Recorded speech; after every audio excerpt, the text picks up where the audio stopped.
What's up, everyone? Before we get started, I just want to say that the Lord loves you, and there's too much hate in today's world to be going out and saying mean things and doing mean things. Be nice, spread love, spread kindness into the world, and go make a difference today. I love you all very, very much. Most importantly, keep God number one, and let's get in today's video. And speaking of next week, here we go with these big key matchups. The first one, I was just talking about it. Tennessee, Georgia, talking about the Volunteers getting their shot. Well, here it is. College game day once again for this matchup. We saw it, I believe, 2 years ago when they played in Athens, I believe. They might have been playing in Rocky Top, but I believe they were in Athens. This might have been 3 years ago, actually. I believe it was 3 years ago when it was a Hendon Hooker-led Volunteers team against Stetson Bennett and the Bulldogs. It was in Athens, so I believe this year's in Rocky Top, which is going to be electric.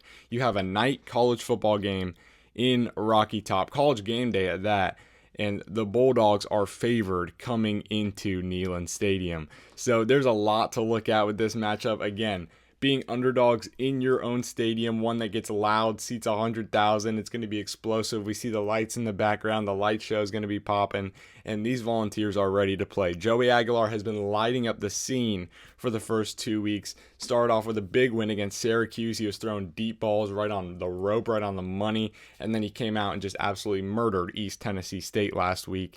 2-0, looking to get it done. Number 15, and I believe if they get a win here, which I predict they will, I think the Volunteers are going to upset Georgia. They're going to upset the Bulldogs. I'm not a big hater at all on Gunnar Stockton. I think he's a very good quarterback for the Bulldogs. He's accurate. He can make plays downfield. He can extend plays. But I believe Joey Aguilar is the better of the two. I think he'll showcase that in this matchup, and I think he'll get the Volunteers a key big win this season that's going to carry them momentum and big playoff implications down the line. I truly believe the Volunteers are one of the better teams in college football. They're one of the better teams in this AP poll, and I think they're going to go out here and prove it Saturday against the Bulldogs and get a huge win in Neyland Stadium in front of this home Tennessee crowd.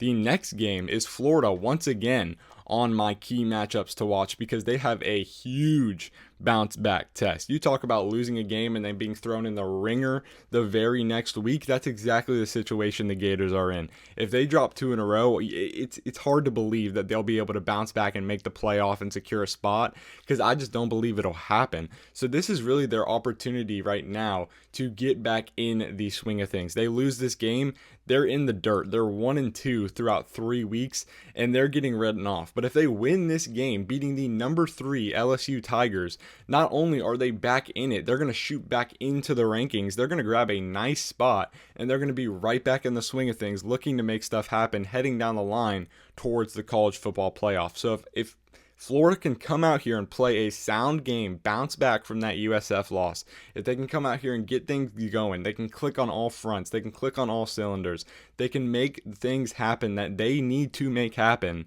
they can be okay and salvage their season. But again, if they lose this game, if Garrett Nussmeier comes out and shreds this defense, he finds his guy, he finds Arian Anderson, he finds all of his targets downfield, and they just shred the Gators, it's going to be a long year again, and Billy Napier is probably out of a job working at Walmart. So they need to be very, very careful and methodical. They know this, obviously. Everyone knows this. Everyone knows that this is their season on the line. So you need to watch this game. You need to watch DJ Lagway and how this offense, how this unit performs, and what they're going to do bouncing back from a USF loss, and how they're going to handle that being thrown right back into the spotlight. LSU is almost 10-point favorites, looking to bury the Gators and looking to put an end to that Florida season. So will it happen? We'll have to tune in and see. LSU is very strong this season, looking to go all the way, and Florida has a big task at hand in week 3.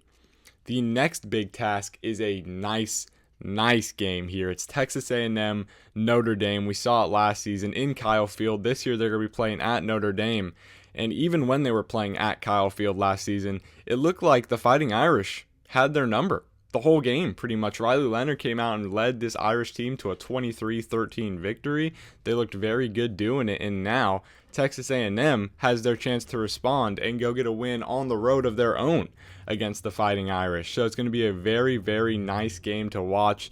some implications. I don't know how Texas A&M's quarterback is doing. He got injured last week. Obviously, we saw that. Casey Concepcion, our receiver, has been playing very well for the Aggies to start off the season, and this unit overall has looked very, very good. So if they can get that back there on the field, they can get healthy, they can regroup and come in as a unit and play soundly, then this could be a shootout. CJ Carr and the Fighting Irish took the week off last week in week 2. They've taken a lot of time to just get ready for this matchup. They've been practicing for 2 weeks leading up to this matchup. They're looking to make it happen, get back, and bounce back after losing against Miami. Notre Dame is 0-1, have not won a game on the season, looking to make their first in front of their home crowd against the Texas A&M Aggies. So a big matchup here. Texas A&M, I believe, is number 16 in the AP poll, and Notre Dame is number 8. So this is a big matchup. It's a near top 15 matchup, almost. Texas A&M, if they win, will surely be shot up into the top 15. And Notre Dame, who knows, 0-2 with 2 losses. I mean, they could fall out of the rankings completely and open the door for another team to shoot back up. So this is a huge matchup in terms of rankings and implications down the line, especially with Notre Dame not having a conference and being an independent. It's going to be very hard to get into the playoffs, especially this season with all the competition as a 2-loss independent. So a big game there. And another big game for USF. Can they catch a break? No, they can't. But guess what? They love it. They love that they can't catch a break. Keep giving them the challenges. Keep giving Byron Brown and this Bulls team all they can handle. Keep throwing the book at them, because guess what? They read the book every time. They respond. They punch back, and they don't only punch. They knock out. They knock out. Boise State knocked out. Florida knocked out. Last round, couple seconds remaining. Boom, right on the chin. The Gators go down.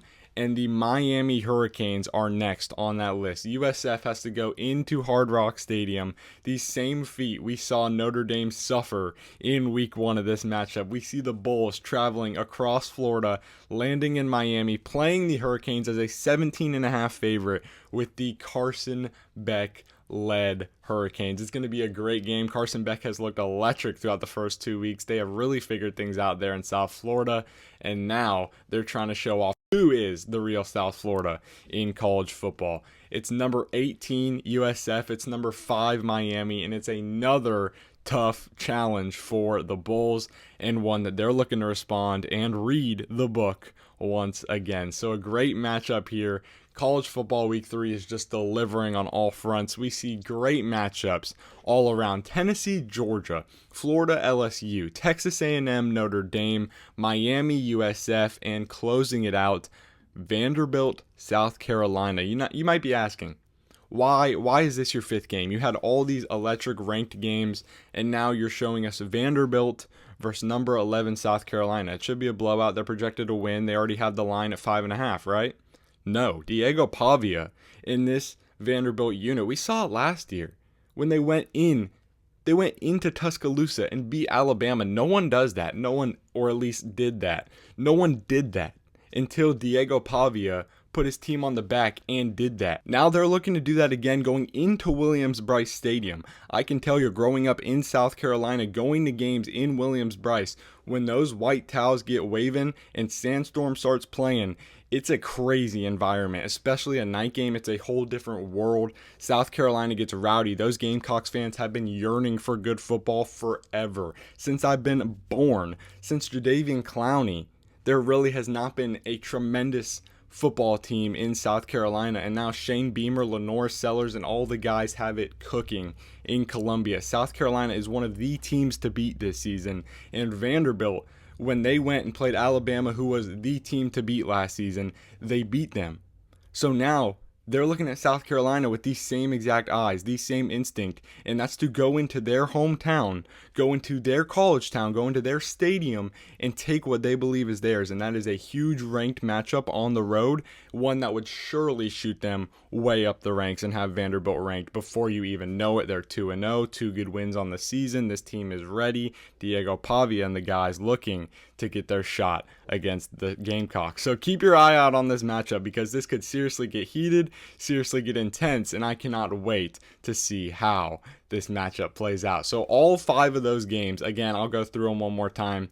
It is going to be Tennessee versus Georgia, Florida versus LSU, Texas A&M versus Notre Dame, Miami versus USF, closing it out with Vanderbilt versus South Carolina. A great slate coming up this week. Week 3 is going to deliver in college football, and you do not want to miss it. So make sure you keep your eye out on those 5 matchups. You keep tabs on every single one of those games.